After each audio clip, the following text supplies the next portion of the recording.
worries that I have about the way that we're talking about race is that it either seems so big that somehow white people now have to feel guilty for everything that happened in the past. I don't think that's very productive. Or black people have to feel disempowered by race. I would like black kids to be completely empowered, to know that they are beautiful in their blackness, but in order to do that, I don't have to make white kids feel bad for being white. So somehow this is a conversation that has gone in the wrong direction. That split the cast of The View, and maybe people at home, not me. I thought it was fantastic. That was former National Security Advisor Condoleezza Rice on The View last week. Most people love what she had to say, found it inspiring, inclusive. Not everyone. In an op-ed on Friday, former MSNBC host TORRE NEVLIT described her appearance as offensive, disgusting, calling Rice a soldier for white supremacy. Here to make sense of both those feelings and those statements, Shelby Steele, Stanford Hoover's Institute senior fellow and writer of the documentary, and it's excellent. That's where Kamala Harris's dad went, Stanford. Dr. Steele, who do you side with? Yes. Oh, my goodness. Condoleezza Rice was right on the money. I thought it was a beautiful statement, genuinely expressed. There is in black America, there's a symbiotic sort of bond where our victimization in the past as blacks is now used as really our main source of power in the present. We sort of say we're entitled now that whites have owned up to this terrible racist past. And so in a sense, he's saying he doesn't like what she's saying because she's taking the heat off whites. She's saying that it's not productive for us to just blame whites and fan the fires of white guilt and actually live off that, build our politics around whites feeling contrite and guilty over the America's past. So she's right.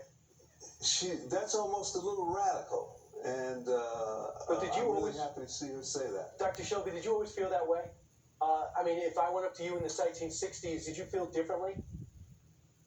Oh, yes. I was on the other side. I grew up in the civil rights movement, then I was Mr. Black Power, and I with this idea that race is all important was something I sort of had to come to terms with. It was a slow evolution to sort of move from there to the realization. I get you, brother. I never thought I was special because I was white.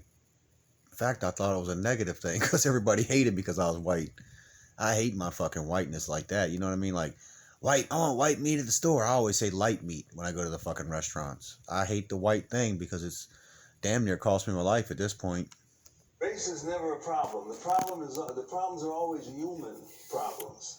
And if you try to limit race, you always have some sort of ulterior motive that corrupts your better intentions. Right. Again, I'm just happy to see her take that statement. Yeah, he went on to say, American history is a series of stories where white people knock us down and stand on our necks, and then ask why we're on the ground. If we don't know history, we don't understand it, a reality, and how it was constructed. I really don't care if learning this makes white kids feel bad. That's TORRE. Your reaction? That's horrible. He's saying what he really means is that he wants the power to make white children feel uncomfortable racially. Think about that. That he's saying that's our power as blacks. Well, they think it's fair. They think for so many years, black kids felt bad, and white kids, and Indians kids felt bad, and Chinese kids. Now they want to make the white kids feel bad. Well, over in Ireland, the dirty white kids always felt bad. The rich white kids felt good. Over here, it just seemed to be divided by color. But it's always been about money, you people. Rich blacks from around the world always got treated good. Rich Chinese always got treated good. But the poor white ones, they always get treated bad. So when y'all keep picking by color, you're effing up real bad, and you're working for the man. You're dividing for them. It's not a white and a black thing. It's a green and a no green thing. Donald Trump and Barack Obama, their kids get along. Trust me. That's all we've got. We haven't created a computer industry. We haven't discovered we haven't made great wealth in other ways. So this power that we have, we can hold moral authority over whites, and it gives us the sort of power in American life that we would never otherwise have. So he is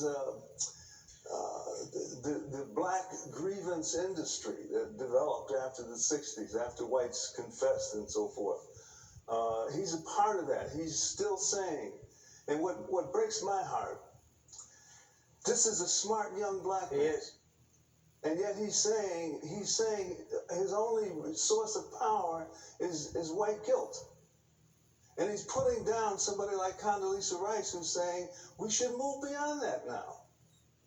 The real problem that we have as blacks in America is the obvious one.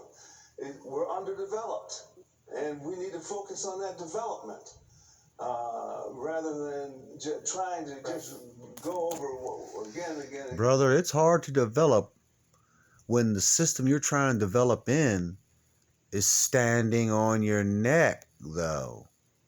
Now, my daughters didn't do that, those little white kids. They didn't stand on no black people's necks or no Chinese people's necks. But there are people stopping people from getting ahead, believe it or not. They tried to stop me. The man tried to get me, little white boy. They begged me for 4 ounces of crack cocaine when I was 18 years old. 1988. Not even 100 yards from Andrews Air Force Base where the president lands every day. That's where they got me at. My wife's uncle. He was the cop to this day. They do stand on people's necks, brother. That's how you got to go to college, big friend. Somebody helped you probably. And this victimization story. Dr. Steele, thanks so much for your perspective. We couldn't have anybody better on to put this all front and center. Thank you so much. Yeah, maybe. We pray, brothers.